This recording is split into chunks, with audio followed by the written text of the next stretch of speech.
दुधीचं नाव ऐकताच सगळेजण नाकाडोळे मुरडतात का? पौष्टिक दुधी असलं तरी त्याला खाणारे कमीच असतात. या पद्धतीने फोडणीचं वरण एकदा नक्की करून पहा, सगळ्यांना आवडेल. तर इथे मी दुधी घेतलेली आहे. साल काढून आपल्याला फोडी चिरून घ्यायचं आहे. तर यामधलं अर्ध्याचं वापरणार आहे. तर मी तुरीची डाळ अर्धी वाटी, 2 चमचे चणा डाळ, 2 चमचे मुगाची डाळ, 2 चमचे इथे मी मसूर डाळ घेतलेली आहे. सगळ्या डाळी स्वच्छ 2 ते 3 पाण्याने धुवून कुकरमध्ये टाकून घेतलेला आहे. दुधीच्या फोडी, हिरवी मिरची आणि टोमॅटो, पाणी टाकून झाकण लावायचं कुकरचं. मध्यम गॅसवर 3 शिट्ट्या काढून घ्यायचं आहे. तर कुकरच्या शिट्ट्या झाल्यानंतर थंड झालं की मीठ, हळद टाकून छान असं गोटून घ्यायचं आहे. त्यानंतर कढईमध्ये तेल टाकायचं, जिरे, मोहरी, हिंगाची फोडणी द्यायचं. त्यानंतर कढीपत्त्याची पानं, सुक्या लाल मिरच्यासुद्धा टाकून घ्यायचं आहे. त्याचबरोबर यामध्ये आपल्याला खडे मसाले टाकायचे आहे आणि थोडीशी कोथिंबीर, बारीक चिरलेला कांदा टाकून घ्यायचा आहे.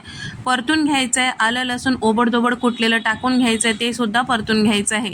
त्यानंतर यामध्ये पावडर मसाल्यांमध्ये धने पावडर, लाल मिरची पावडर, जिरे पावडर आणि गरम मसाला टाकून घेतलेला आहे.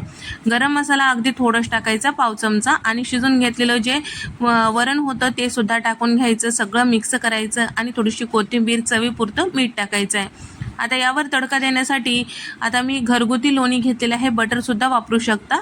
थोडंसं गरम करायचं. त्यामध्ये थोडंसं सांबार मसाला साधारण चमचाभर इतकं टाकून घेतलेला आहे आणि आपल्या फोडणीच्या वरणाला रंग छान येण्यासाठी चमचाभर बेडगी मिरची पावडर टाकून घेतलेलं आहे. तयार केलेलं जे तडका आहे यावर टाकून घ्यायचं.